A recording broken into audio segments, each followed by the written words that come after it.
Today in the podcast, we have Ken Tencer from Say Hi to the Future. He's got some pretty interesting ideas about human ingenuity, and we kind of roll that into ideas about future thinking and AI and how that affects work in the workplace, and pretty interesting stuff. He's coming to us from Canada, and it's a pretty interesting conversation. Let's jump right in.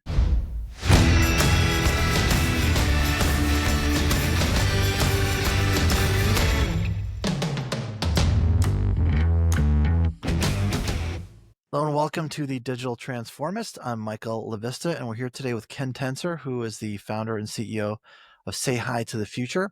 And as we were getting ready to get our topics together, Ken's got a long history as an entrepreneur, an author, and all these kinds of things. And I'll let him talk a little bit more about it, but he's got an idea about human ingenuity that I think ties into what we've talked a lot about in terms of future of software and AI and how that impacts business and the workforce and all that kind of thing. So I wonder, Ken, if we might start with giving people just a little background of how we got to here and kind of your kind of twisted path, all the different things you've been up to for the last for your career here. It's a long career. We'll keep it to a very short overview at this point. Michael, thanks for having me on. First of all, it's a pleasure to speak with you.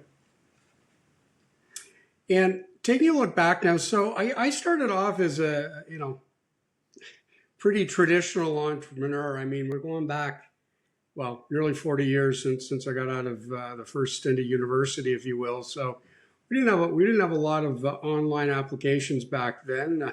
I learned on the old dumb terminal. That was only at the end of undergrad. So got into manufacturing, natural bath and body care, following the trend of wanting to take care of ourselves better. And starting in Toronto, Canada, we moved that product through Canada into the US, Australasia, Europe.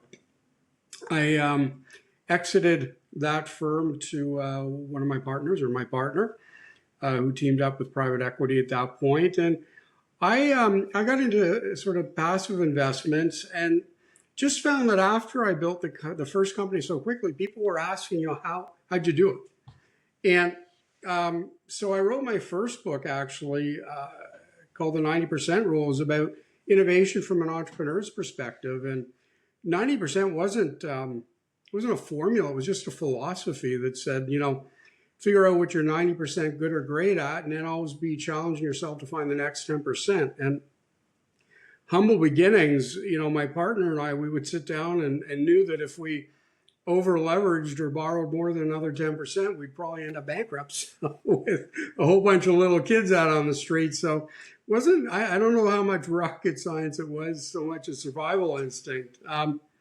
That was really well received. That first book was really well received, and surprisingly, at least to me at that time, took me around the world speaking and then working with a lot of good-sized entrepreneurial firms, family firms, that type of thing.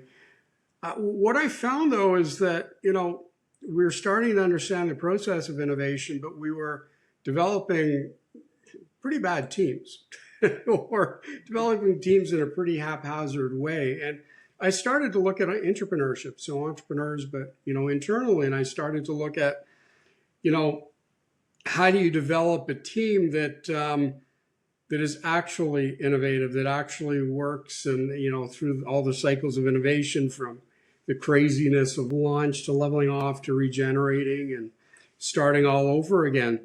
And that really started to become a science for me, and it started to show some really great work for companies, that larger ones that started to use entrepreneurship internally, family firms that were using entrepreneurship to test their next generation, if you will. And so after that, the third part became pretty simple. So again, innovation, the process, entrepreneurship, team building. Then I started finding in the last decade or so that we just didn't know how to think anymore. And what I mean by that is, you hear so many knocks on education. It's wrong. It's out of step. I don't really like that bashing approach to anything. Education was ingenious. It was insanely brilliant for the Industrial Revolution. That's what our system was created for. How do we create more effectively at a lower cost? Boom, great. But that's gone. In many industries. And right now, human ingenuity, it's a lot of syllables for how do you resolve challenges thrown at you where there's uncertainty, incomplete information sets and whatnot. So that's where I've landed is helping CEOs, C-suite team, all the way down, understand what to do and how to become more comfortable with uncertainty, and to embrace it, and to embrace the new way that we need to learn to think and apply ourselves.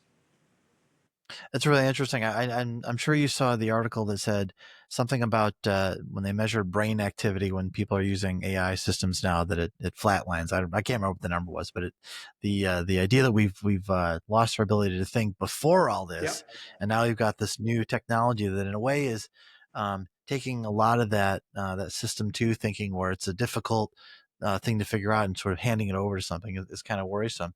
I'm curious for you when you think about that entrepreneurship, in the pre AI age, what were some of the things you found as far as trends or like unlocking the power of what's inside the four walls that you think could translate to today better? Yeah. So it's funny because people, I live in the nuances, and I think that that's where you find the really great opportunities to change the world. And a lot of people were talking about entrepreneurs as corporate entrepreneurs. And I got to tell you, as an entrepreneur who could have lost their house a million times over, I guess, I kind of took somewhat offense to that. So, when you think of an entrepreneur, they want to assume a certain amount of risk, more risk than the average person that you measure within a larger corporation, but not as much as someone who is going to just take that leap, the entrepreneur. So Yeah. we learned a lot about the risk profile. We learned a lot about the risk profile required to develop and lead the team, and how that team can morph, through again all the stages of startup to regeneration. And that was critical because people were like, okay, we're up and going. Let's get the innovators off the team and go to standard, straightforward type of management principles. But that doesn't work either because every product needs to regenerate. So just reshuffle your team. The other thing we learned a lot about was entrepreneurs had more of a sense that they really wanted to or thought that they could change the world. They really, you have that, this is why I'm going to have the audacity to leave my job and do something on my own and say, wow, I think I can do it better than anybody else. Internally as an entrepreneur, the flavor is more, how can we introduce something new and different to our organization, to our industry, to our vertical? So again, want to get out of the cubicle, but when we do, not quite as lofty a view, not as quite the same level of risk as acceptance.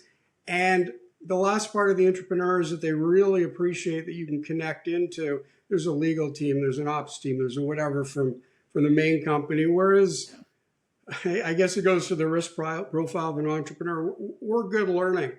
We're good learning on the go. So those nuances are why I really, really impressed on people, corporate leaders, that there really is a difference between entrepreneurs and entrepreneurs.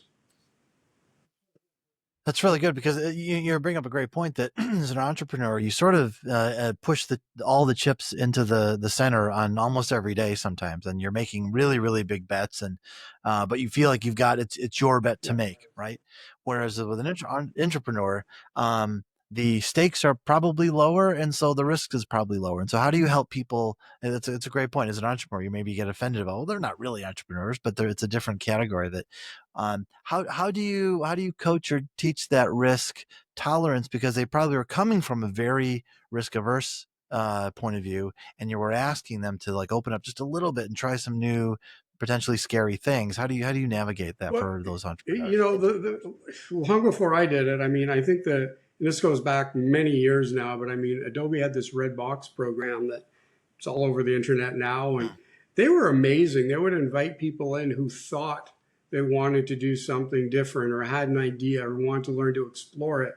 And they started working with those people internally to give them a flavor of what it is to have an idea, to develop the plan to bring that idea to market, and to have the responsibility to do it. And I don't think that I have done anything differently other than I come at it again from the entrepreneur's background of what it really means to make something take off against absolutely all odds.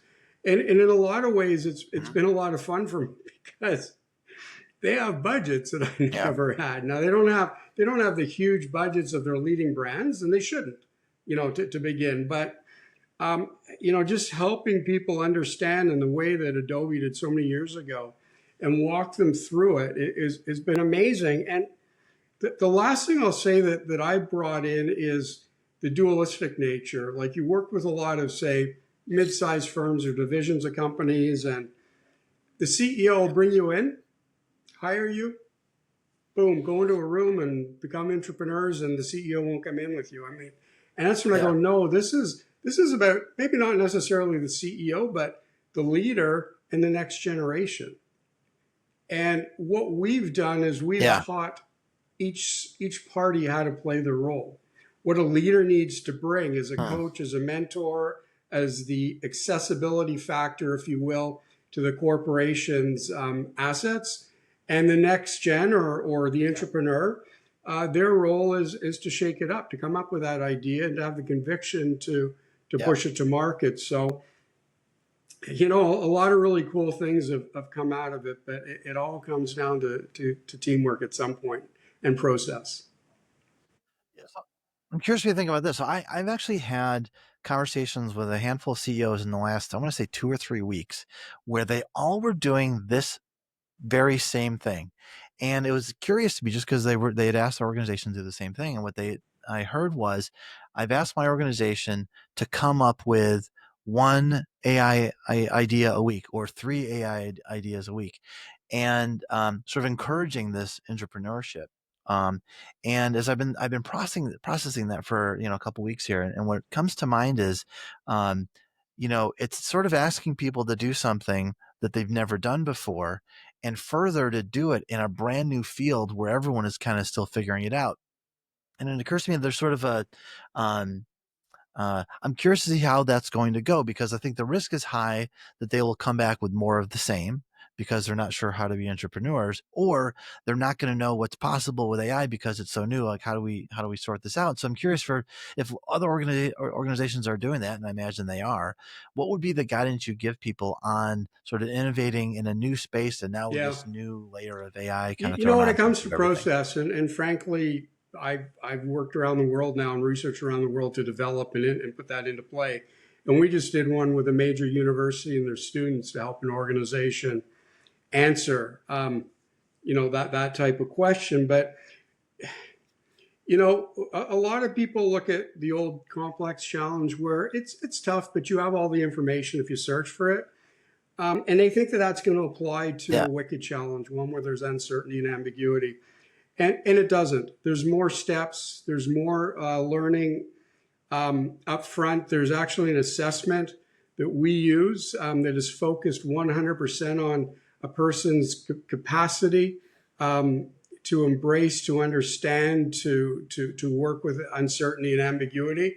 So we're not using one of these catch-alls where if you go down 38 levels, there's 1 or 2 questions. It's highly focused on it, explaining what a wicked challenge is, what they're looking for, that they're looking for resolutions, not solutions. So, and then within it, we bring in things that people didn't usually look at, like macro trends, because that's what drives wicked challenges. Where we're getting we're getting older. By 2050, we're supposed to have the first decrease in population on Earth ever, other than possibly an ice age, which I wasn't around for. So, Michael, I mean, the truth is, it's a very, very different process. It's not cumbersome or difficult necessarily, but it's really, really different. And if you're just going if an organization is just going to go and do what they used to do, go and brainstorm this without, again, understanding the Yeah. nuances and the right approach and the right assessment, it's still like throwing darts. Yeah, it really is. It's funny. I had the very same thought. I was trying to put my finger on it, because the sometimes you throw a dart and it's the whole get enough monkeys and they'll write Hamlet, um, but it's a tricky process, and I wonder what as you think a lot about what's happening in the future. What do you think is what's the right way for an organization to approach that human ingenuity question that we started with, and sort of like what's the future of it now that we're in a way competing with AI, and to your point, is there a future where we risk handing ingenuity over to AI, and then all of a sudden we're in a we've lost our value? Like what would you No, say to the future of that? right now I work with human ingenuity, but at some point I'll just remove the word human and work with ingenuity. And for me, that is a balance between human and artificial. And I think for now, what we need to do, because humans still have the capacity for emotions and emotional understanding that computers are not showing yet, and we have a gut. And we have a lot more situational awareness. So right now, it's about learning how to hone what we have that computers do not: emotional intelligence and those that surround it, and gut intelligence. Um, I would love to see eventually, and it's probably happening in some places, where a meeting room is a couple of people and a couple of computer screens with prompt engineers, people who've actually been taught how to prompt and ask and question, because I really think that's a discipline, working with AI. And ultimately, I I don't think it's going to happen before I retire, I hope. But yeah, I think that I think that true artificial ingenuity will emerge. But for now, there's a couple of very, very, very significant points of difference. And I am working with what I call the future of human capital, and helping educate teams and leaders on how to work in the two higher levels that computers aren't. And I do it all the time. I mean, somebody can search faster, and I don't do research. I'm not a big fan yet of researching things through AI, because you don't exactly know what you're getting. But if I'm writing papers, or I've got hundreds of hours of podcasts, a computer can point me in a direction in seconds. That just makes me better. And it's better Yeah, because I'll pick up on those sure. emotional, or those internal cues in a way that a computer can't. So work hand in hand, embrace it. But yeah, number one right now is you got to learn. You got to learn the skills and processes and that I'm talking about. So you mentioned something that I'm curious if you could go a little deeper into, in those two areas that you think that aren't quite there for AI. And I think you might be saying one of them is understanding the emotional layer, but maybe talk about what those two are, and just to kind of explain Yeah. what we're So talking about I here. look at four layers. So I look at binary, cognitive, emotional, and gut. And binary is simple. It's zeros or ones. Is it red or is it blue? And get up to cognitive. Well, if Ken likes blue and the sweater is blue, he's probably going to like it. So those things a computer is going to do a million times, or whatever the number is, faster than us. From there, though, um, what is the emotion around blue? Why? What is the reason that Ken prefers blue? What is a trigger that makes Ken move to blue versus red? And then from there, it's like, okay, those are certain emotions that Ken as a customer has. How do we work with that? And that's a really Mhm. critical thing that I think everybody needs to learn how to work within, is understanding the emotions, build true empathy. And when I say that, part of our process is define roles: the customer, the regulator, the manufacturing, or whatever, and have people rotate and build empathy with each of the people around the table, rather than just go in, guns ablazing. Well, you're just going to mess up everything I'm doing. You know, don't talk about what you're doing. Yeah. Talk about and learn what other people are doing. Pick up on the emotions of one another. Pick up on the emotions of the regulators, the customers, the agents. So we do a lot of that work on the emotional level.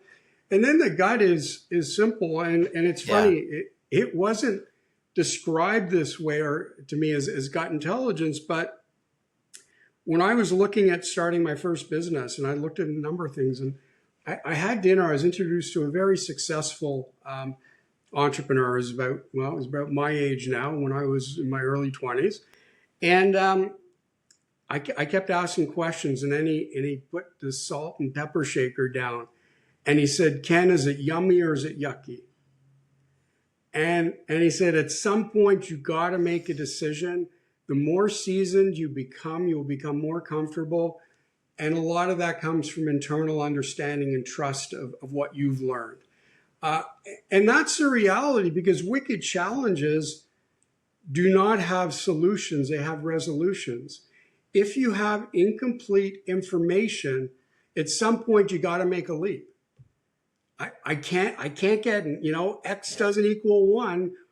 X might be changing, but we can narrow it down to Uh-huh. between 1 and 2 or 1 and 3 and make a decision where we think it's going to land. And a lot of that, does come from experience and opening yourself up and understanding the signals that you're hearing. So, yeah, and going back to your beginning question here about are there differences with wicked challenges, looking at AI internally, asking those things, 1,000,000%. And I am trying to help as many people Yeah. become proficient at that as possible. Yeah. I'm curious your thought about this idea I've been playing with around what I think you might call this gut intelligence layer, and how might that ever come to be with AI. And I think the way the gut intelligence works for people is that you've accumulated all this life experience and memories and connections and all this kind of stuff. And for whatever reason, our brain is pretty good at just scooping up a lifetime of Yeah. information and going, Yeah. yummy, for your yummy yucky example. And in a way, I feel like AI could probably do it, but the way the current like LLMs we're talking about primarily, the way that AI works now is, you know, I've only got a limited amount of tokens, and I'm going to read this document and this other document, and I'm going to make a lot of inferences that are leaps. They're really big leaps. And in a way, the way for AI to get a gut intelligence would be in a way to, like, sum up all of it, everything that it knows, and like be able to make a snap judgment. And it's just not wired up to do that. And if it were, it'd be really, really expensive. And I'm curious if you've ever thought about, just philosophically, what would it take to get to a gut level with technology, if that's anything you've ever Honestly, kind of considered I don't have the traveling down. tech background to answer that, but everybody, have been saying, oh, AI, and some people are just getting going with it, and you hear all the platitudes. It's going to be of the future. It's already of the now. It happened much more quickly than we thought, and I'm sure there are some incredible people already figuring, or try to figure out emotions, reading eye movements, reading facial movements. What do they mean? What do they mean in different countries? So I don't know what the Yeah. date is, but I firmly believe it's on its way, just because I've seen how fast all of the other steps have been passed through. For now, though, it's really is the purview of humans, and it's up to us to learn to differentiate ourselves. Yeah. And I think the problem is, like, a lot of Yeah. things, it'll happen slowly at first, and then suddenly it'll just be here, right? So I'm curious, maybe as a parting question here, what are some of the problems and ideas that you're thinking about might be really important in the next year for you and Well, kind of the work you're it's doing? funny. I mean, I look at work that we've done, or that we're being called on to do, and as you said, understanding AI and its application, really, really big for us. But also, so a lot of business things, understanding root causes of challenges, getting away from symptoms. I, looking forward, with your future planning, looking at macro trends, not just, where your sales are going, where you believe your competition is going, but also we do a lot of work around uh, causes. How do you reduce stigma for a disease? How do you reduce stigma or better the lives of certain Mm. individuals? So we work with cause and commerce. And I'm not really sure which one's more fun for me at this age. I know that we have success on both sides of it, but yeah, we've had a lot of good rolling work with causes, with stigma, with health. Yeah. Interesting. That's really cool. Well, so if people want to get in touch with you, Ken, what's the best way to LinkedIn. find you in the world Yeah, online? Ken Tencer, Tencer. LinkedIn is number one, or say hi to the future.ca is our website. You can see our events, our podcasts, our processes, but reach out to me on LinkedIn. It's always open. That's fantastic. Ken, a pleasure talking to Thanks, you today. Thanks Michael. for coming on the podcast with me. Thanks for listening to the Digital Transformist. This is Mike LaVista. And if you like that content, subscribe so you can get notified of new content when it comes out.